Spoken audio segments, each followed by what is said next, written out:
चलिए आपको सीधा लिए चलते हैं इस वक्त मिर्जापुर, जहां पर उत्तर प्रदेश के मुख्यमंत्री योगी आदित्यनाथ संबोधित कर रहे हैं। कार्तिक पूर्णिमा की भी हृदय से बधाई देता हूं, अग्रिम शुभकामनाएं देता हूं। बहनों और भाइयों, फर्क साफ है। आज भाजपा की एनडीए की सरकार, डबल इंजन की सरकार केंद्र और राज्य में काम कर रही है।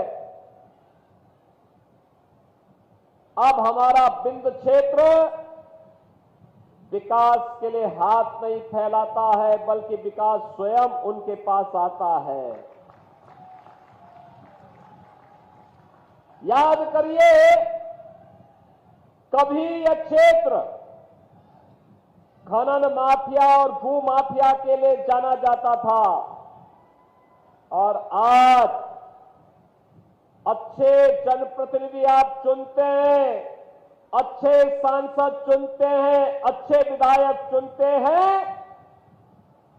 तो आज मिर्जापुर की पहचान मां विंध्यवासिनी धाम के कॉरिडोर, भव्य कॉरिडोर के लिए हो रही है। आज मां विंध्यवासिनी धाम में अपना स्वयं मिर्जापुर का मेडिकल कॉलेज है। आज इस क्षेत्र में मां विंध्यवासिनी के नाम पर एक विश्वविद्यालय की स्थापना भी हो चुकी है।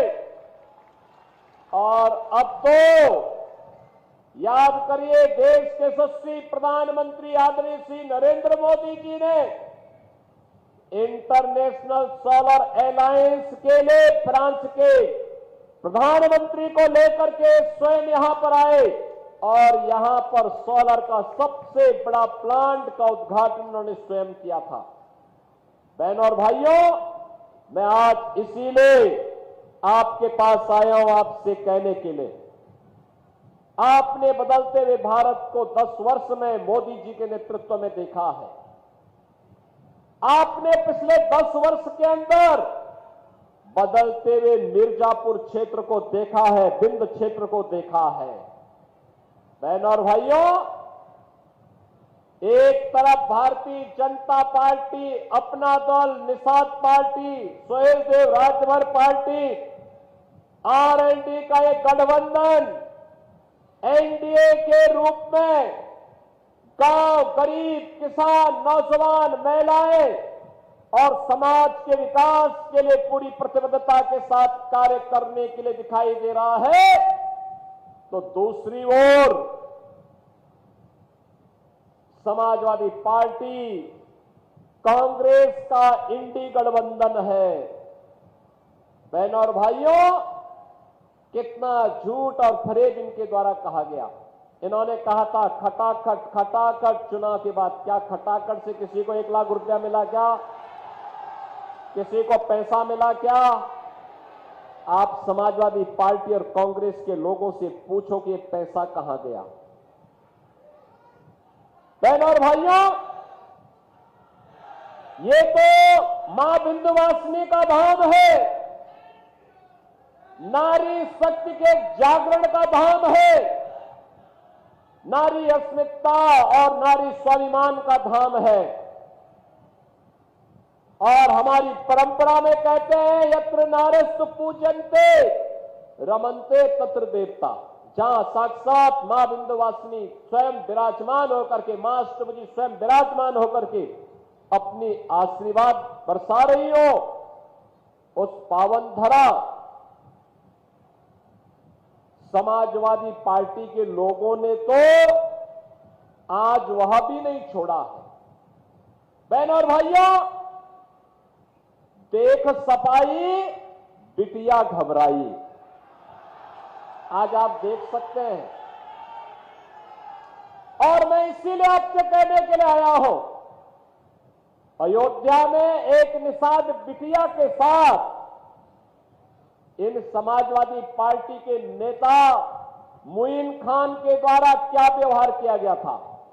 अब आप बताओ, इसमें क्या कार्रवाई नहीं होनी थी क्या? कार्रवाई होनी चाहिए थी ना। और हम लोगों ने जब कार्रवाई की तो ऐसे लगा जैसे समाजवादी पार्टी के नेता अब जमीन आसमान एक कर देंगे।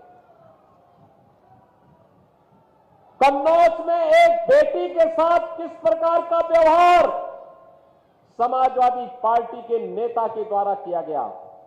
और इसीलिए मैं कह रहा हूं, देख सपाई बिटिया घबराई, ये समाजवादी पार्टी अब यह तो एक प्रोडक्शन हाउस बन गया है, माफिया और अपराधियों को पालने का प्रोडक्शन हाउस है ये। यानी जहां पर हर दुर्दांत अपराधी, हर दुर्दांत माफिया, हर दुर्दांत दुष्कर्मी जहां से पैदा होता है, और इसके सीईओ अखिलेश यादव है, इनका ट्रेनर शिवपाल यादव है। और इसीलिए मैं आपसे कहने के लिए आया हूं कि बहनों और भाइयों, ये माफिया और ये अपराधी किसी के नहीं हुए। जहां जाएंगे पूरी संपत्ति हड़प लेंगे, गरीब को उजाड़ देंगे, कमजोरों को पर अत्याचार करेंगे, बेटी और बहन की इज्जत पे हाथ डालने का काम करेंगे। कभी समाजवादी आंदोलन देश का एक आदर्श आंदोलन माना जाता था। जयप्रकाश जी थे, डॉक्टर राम मनोहर लोहिया जी थे, आचार्य नरेंद्र देव थे, चंद्रशेखर जी थे, जनेश्वर मिश्रा जी थे, मोहन सिंह जी थे। एक आदर्श था इनका। इन्होंने कहा था मूल्यों की राजनीति करने की बात की थी। इन्होंने कांग्रेस के खिलाफ आंदोलन का शंखनाद किया था। कांग्रेस के अराजक भ्रष्ट गतिविधियों के खिलाफ इन्होंने शंखनाद किया था। लड़े थे देश के लिए, लोकतंत्र के लिए लड़े थे।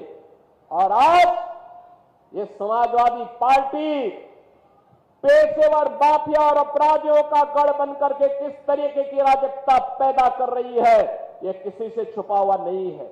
और इसीलिए मैं आपसे कहने के लिए आया हूं, बहनों और भाइयों, कहने के लिए आया हूं, आखिर ये अतीक अहमद किसकी देन है? ये मुख्तार अंसारी किसकी देन था? एक खान मुबारक किसकी देन था? आप मुझे बताओ। मैं आपसे कहने के लिए आया, यही कहने के लिए आया हूं, कृष्णानंद राय की हत्या, भारतीय जनता पार्टी के विधायक की हत्या सरेआम गाजीपुर जनपद के अंदर की गई थी। जब कृष्णानंद राय की हत्या हुई थी, बहनों और भाइयों, जब कृष्णानंद राय की हत्या हुई थी, उनके साथ रमेश पटेल भी थे, रमेश यादव भी थे, और ऐसे अन्य लोग थे जो कृष्णानंद राय के साथ ही, जिनको गोलियों से इस माफिया ने भून डाला था। लेकिन बहनों और भाइयों, समाजवादी पार्टी की सरकार थी, कुछ भी कार्रवाई नहीं हुई। ऐसे ही प्रयागराज में हुआ था। राजू पाल बहुजन समाज पार्टी के विधायक थे, समाजवादी पार्टी की सरकार थी। अतीक अहमद के गुंडा ने राजू पाल की निर्मम हत्या कर दी, न्याय नहीं मिला। लेकिन न्याय उस परिवार को तब मिला जब डबल इंजन की भाजपा की सरकार आ गई।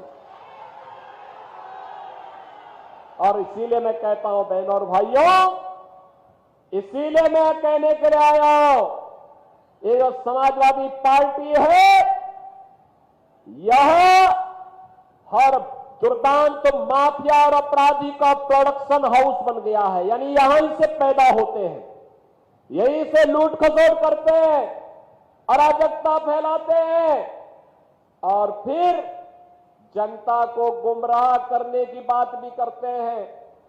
आखिर मैं पूछना चाहता हूं, इस मिर्जापुर में विश्वविद्यालय समाजवादी पार्टी की सरकार 4 बार मुख्यमंत्री थे, क्यों नहीं उन्होंने दिया? क्यों नहीं मेडिकल कॉलेज बनाया? क्यों नहीं यहां की हर घर नल की योजना को लागू किया? क्यों नहीं मां विंध्यवासिनी के धाम को इन्होंने कॉरिडोर के रूप में बदलने का काम किया? क्योंकि विकास इनके एजेंडे में नहीं। यहां तो विकास उनके परिवार का हो, मिर्जापुर और बिंद क्षेत्र का नहीं, प्रदेश का नहीं, इससे इनको कोई लेना देना नहीं, विकास से इन्हें कोई लेना देना नहीं। ये लोग तो अव्यवस्था और अराजकता में विश्वास रखते हैं। और इसीलिए जब विकास की बात होती है, आपने मोदी जी के नेतृत्व में बदलते हुए भारत को देखा है। आज तो प्रधानमंत्री मोदी जी ने यह भी कह दिया है कि देश के अंदर 50 करोड़ लोग पहले से 5 लाख रुपए की स्वास्थ्य बीमा का कवर प्राप्त कर रहे थे। अब तो मोदी जी ने कह दिया है 70 वर्ष के ऊपर के जितने भी बुजुर्ग होंगे सबको हर वर्ष 5 लाख रुपए की फ्री में स्वास्थ्य की सुविधा देंगे। अब मुझे बताओ, क्या इसमें भी जाति की बात है क्या? तो जो भी है सबको मिलेगा, सबका साथ और सबका विकास। सबका साथ और सबका विकास यही होता है। राशन 15 करोड़ लोग यूपी में और देश के अंदर 80 करोड़ लोग फ्री में राशन का लाभ प्राप्त कर रहे हैं। पिछले 4.5 वर्ष से प्राप्त कर रहे हैं और अगले 5 वर्ष तक प्राप्त करते रहेंगे। आप सोचिए, 4 करोड़ गरीबों के मकान बन गए। अकेले यूपी के अंदर 56 लाख गरीबों के मकान बन गए। 12 करोड़ गरीबों के घर में शौचालय बन गए देश में। यूपी के अंदर 2 करोड़ 62 लाख घरों में एक शौचालय बन गया। बहनों और भाइयों, 10 करोड़ गरीबों के घर में उज्ज्वला योजना का कनेक्शन पहुंच गया। और हम लोगों ने तो तय किया है कि होली और दीपावली में फ्री में एक भरा हुआ सिलेंडर उपलब्ध करवाएंगे। वह आज वर्तमान में भी मिल रहा है। और इसीलिए आज मैं आपसे कहने के लिए आया हूं, बहनों और भाइयों, विकास का जो क्रम यहां की माननीय सांसद श्रीमती अनुप्रिया पटेल जी के नेतृत्व में, यहां के लोकप्रिय विधायक के रूप में कार्य कर रहे डॉक्टर विनोद बिंद के नेतृत्व में आगे बढ़ा था, यह सिलसिला थमना नहीं चाहिए। और इसके लिए यहां पे डबल इंजन होना ही चाहिए। इसके लिए विधानसभा चुनाव में भी एनडीए के प्रत्याशी के रूप में भाजपा की प्रत्याशी श्रीमती सुष्मिता मौर्य को भारी बहुमत से विजयी बनाने की अपील करने के लिए मैं आपके पास आया हूं। बहनों और भाइयों, 17 से 22 के बीच श्रीमती सुष्मिता मौर्य जी यहां की विधायक के रूप में काम की थी। अनुप्रिया जी के साथ मिलकर के उन्होंने बेहतरीन संवाद बनाकर के विकास के कार्यों में एक गति देने का काम किया था। 2022 में डॉक्टर विनोद बिंद को भारतीय जनता पार्टी और एनडीए की ओर से टिकट देकर के यहां पर प्रत्याशी बनाया गया। तब भी डॉक्टर सुष्मिता मौर्य यहां पे काम कर रही थी, भाजपा और एनडीए के लिए कार्य कर रही थी। जब भी मैं यहां पर आया, किसी भी चुनाव में, श्रीमती रिंकी कौल के चुनाव में आया हो या फिर लोकसभा चुनाव में, तब भी वे यहां पर थी, काम कर रही थी। और इसलिए बहनों और भाइयों, आज मैं आपसे अपील करने के लिए आया हूं, यही अपील करने के लिए आया हूं। ये नए भारत का नया उत्तर प्रदेश आज जिस दिशा में आगे बढ़ चुका है,